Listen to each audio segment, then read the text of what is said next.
I think we'd all agree that in B2B sales and B2B commerce more broadly, the activity of discovery is critically important. That is, the process of identifying and understanding our customers' challenges, their priorities, the objectives they're seeking to accomplish, the obstacles that they believe stand in the way.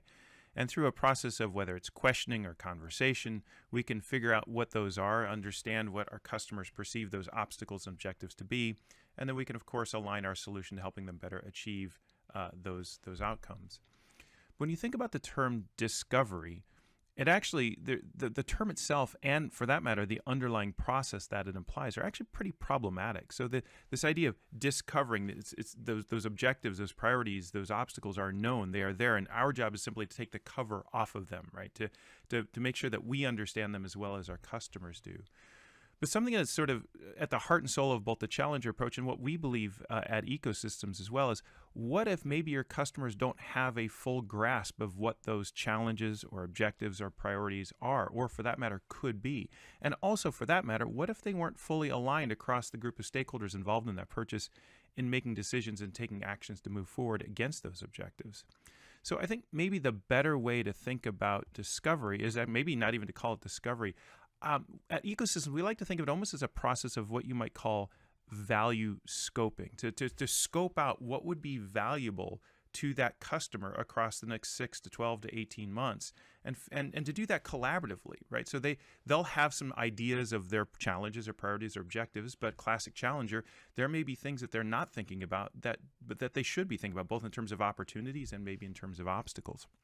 So what if we were to think of this idea of value scoping as a collaborative or a co-creative process? It is one where we sit down figuratively or literally with our customer and go on that journey together and map it out across essentially sort of 4 steps. So step 1 would be to identify. Let's just identify for an individual stakeholder or a group of stakeholders what is actually important to them. What are their challenges? What are their priorities? What are their objectives? What are their obstacles? Now, if that sounds like, well, Brent, that's discovery.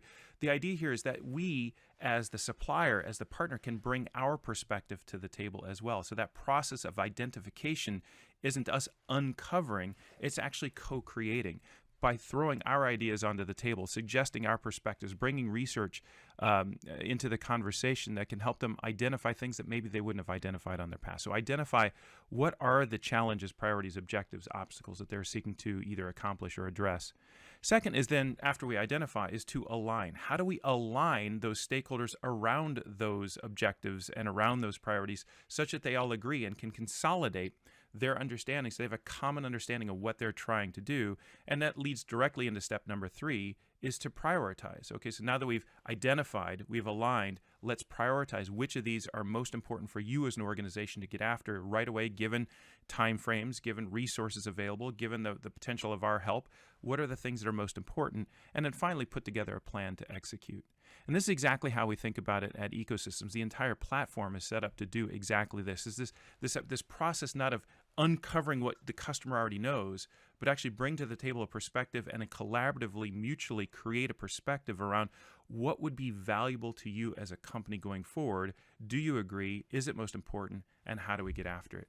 And if we think about it from that perspective, whether you call it discovery or not, if that's what we're doing in discovery, is collaboratively co-creating a path forward that helps our customer realize the greatest amount of value that they'd agree on, then I think we're in the right place.